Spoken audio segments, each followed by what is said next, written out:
नमस्कार. चायनीज म्हणलं की सगळ्यांना आठवतात ते नूडल्स आणि मंचुरियन. पण या नूडल्स बाहेर हॉटेलमध्ये किंवा स्ट्रीट स्टाईल ज्या मिळतात तशा घरी होत नाहीत. खूप जणांच्या या तक्रारी असतात. तर आज आपण अशाच मस्त street style veg hakka noodles घरच्या घरी कशा बनवायच्या ते पाहणार आहोत.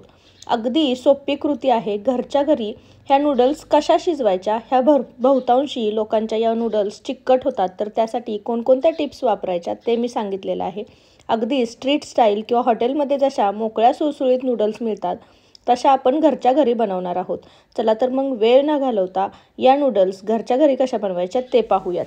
तर हक्का नूडल्स बनवण्यासाठी आधी आपण नूडल्स छान बॉईल करून घेणार आहोत. इथे मोठ्या पातेल्यामध्ये मी पाणी गरम करायला ठेवलेलं आहे आणि पाण्याला छान उकळी आणून द्यायची आहे. पाण्याला थोडी थोडी उकळी यायला लागली की यामध्ये आपण चवीनुसार मीठ घालणार आहोत. तर इथे मी अर्धा चमचा मीठ घातले. मिठाला उकळी आणून द्यायची. मिठाची छान उकळी गेली की यामध्ये मी अर्धा चमचा तेल घालणार आहे. तर इथे साधं आपलं घरचं जे आपण भाजीला तेल वापरतो ते घातलेलं आहे. या तेलामुळे आपल्या ज्या नूडल्स आहेत त्या छान मोकळ्या सळसळीत होतात आणि एकसारख्या शिजतात. तर आपण या पाण्याला आता एक छान उकळी आणून देणार आहोत. पाण्याला छान उकळी येते तोपर्यंत इथे मी हक्का नूडल्स घेतलेले आहेत. साधारण 2 जणांना पुरतील इतक्या या 100 ग्रॅम नूडल्स आहेत. तुम्ही बाजारामध्ये किंवा किराणा मालाच्या दुकानामध्ये गेल्या तर किराणा मालाच्या दुकानामध्ये कुठेही कोणत्याही ब्रँडच्या तुम्हाला अशा या नूडल्स मिळतात. तर या नूडल्स आपण घेतलेल्या आहेत. आता या आपण बॉईल करून घेणार आहोत. तर या नूडल्स आपण हे पाणी जे उकळून घेतलेलं आहे त्यामध्ये डायरेक्टली घालणार आहोत. तुम्ही तोडूनही घालू शकता किंवा अशाही घालू शकता. तुम्हाला जर अख्ख्या नूडल्स आवडत असतील तर तुम्ही अशा अख्ख्या घातल्या तरी चालतील किंवा तोडून घातल्या तरी चालतील. नूडल्स घातल्या की लगेच आपण या चमच्याने छान मोकळ्या करून घेणार आहोत. यामुळे नूडल्स छान मोकळ्या सळसळीत होतात. पाणी शक्यतो उकळलेलंच असावं. उकळलेल्या पाण्यामध्ये या नूडल्स टाकल्या की या छान पटकन शिजतातही आणि याला छान मोकळा सळसळीतपणाही येतो. तर आपण या नूडल्स हाय फ्लेमवरती साधारण 2 ते 3 मिनटं बॉईल करून घेणार आहोत. पाणी आपलं छान आधी उकळलेलं होतं त्यामुळे 2 ते 3 मिनटामध्ये या नूडल्स छान 70 ते 80% शिजतात. मी तुम्हाला तोडून दाखवते. ही पटकन तुटते म्हणजे नूडल्स आपली छान शिजले गेलेली आहे. तर छान उकळी आलेल्या पाण्यामध्ये या आपण शिजवून घेतलेल्या आहेत. आता गॅसची फ्लेम आपण बंद करणार आहोत आणि या नूडल्स आपण निथळून घेणार आहोत. तर नूडल्स शिजवताना लक्षात ठेवायचं पाणी शक्यतो उकळलेलंच असावं. त्यामुळे नूडल्स फार पटकन शिजतात आणि छान मोकळ्या सळसळीत होतात. तर नूडल्स आपल्या शिजलेल्या आहेत. गॅसची फ्लेम बंद करून आपण या निथळून घेणार आहोत. तर नूडल्स निथळण्यासाठी खाली मी एक पातेलं ठेवलं आहे आणि त्यावरती अशी चाळण ठेवलेली आहे आणि यामध्ये आपण या नूडल्समधलं सगळं पाणी काढून घेणार आहोत.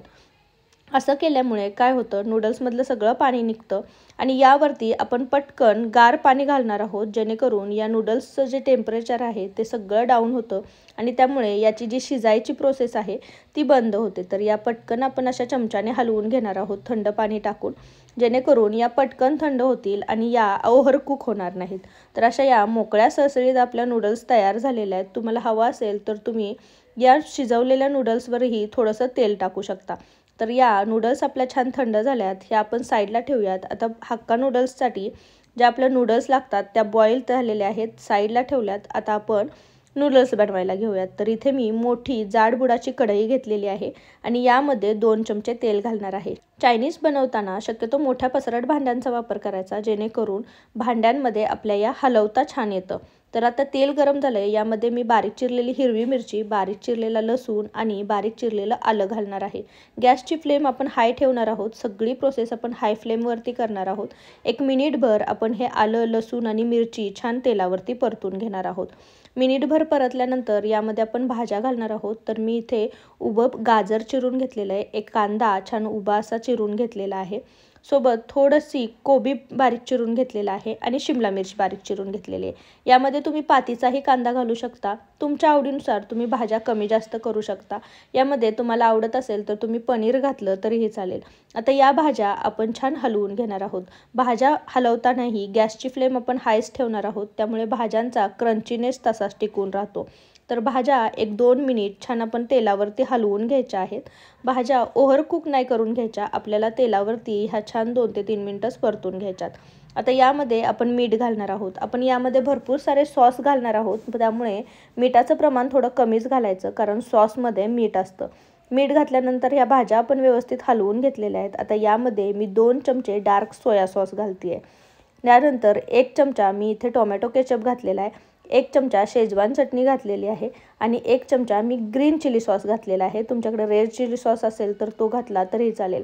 अर्धा चमचा इथे मी ब्लॅक पेपर पावडर घातली आहे आणि हे सॉस आता आपण व्यवस्थित भाज्यांसोबत मिक्स करणार आहोत. गॅसची फ्लेम जर लो असेल तर भाज्या नरम पडतात आणि मग त्या खाताना चांगल्या लागत नाही. अर्धा चमचा इथे मी साखर घातलेली आहे, त्यामुळे सॉसचा जो आंबटपणा आणि साखरेचा गोडपणा त्या चायनीजच्या नूडल्सला खूप छान लागतो. आता यावरती आपण ह्या बॉईल केलेल्या नूडल्स घालणार आहोत. तुम्ही पाहू शकता या किती छान मोकळ्या सळसळीत झालेल्या आहेत. आता अलगद हाताने आपण ह्या सॉस आणि भाज्यांसोबत व्यवस्थित मिक्स करून घेणार आहोत. तर अलगद हाताने मिक्स करून घ्यायच्या, कारण या शिजवलेल्या आहेत त्यामुळे तुटू शकतात. तर व्यवस्थित या नूडल्स आपण छान मिक्स करून घेतलेल्या आहेत. तुम्हाला एका चमच्याने व्यवस्थित मिक्स करता येत नसतील तर 2 चमच्यांचा वापर केला तरीही चालेल. तर मस्त अशा या शेजवान नूडल्स तुमच्या तयार झालेल्या आहेत. चायनीज सेंटरमध्ये यामध्ये थोडासा फूड कलर घातला जातो, त्यामुळे त्याचा कलर केशरीसारखा दिसतो. आपण इथे फूड कलरचा वापर केलेला नाही आहे. तुम्हाला आवडत असेल तर तुम्ही घातला तरीही चालेल. आता व्यवस्थित या नूडल्स सगळ्या सॉसमध्ये छान मुरल्या गेलेल्या आहेत. छान हलवून आपण या परतून घेतलेल्या आहेत. तर मस्त गरमागरम आपल्या हॉटेलमध्ये किंवा चायनीज सेंटरवर मिळतात तशा व्हेज हक्का नूडल्स तयार झालेल्या आहेत. तर अशा या नूडल्स तुम्हीही घरी बनवून पहा. कशा झालेल्या मला कमेंटमध्ये सांगायला विसरू नका. रेसिपी जर आवडली असेल तर रेसिपीला एक लाईक नक्की करा आणि तुमच्या फॅमिली आणि फ्रेंड्ससोबत याची लिंक जास्तीत जास्त शेअर करा. तुम्ही जर माझ्या चॅनलवर नवीन असाल तर चॅनलला नक्की सबस्क्राईब करा आणि जवळचे बेल आयकॉनही दाबा. त्याने माझ्या चॅनलवरच्या नवीन नवीन रेसिपींचे नोटिफिकेशन तुम्हाला मिळत राहतील.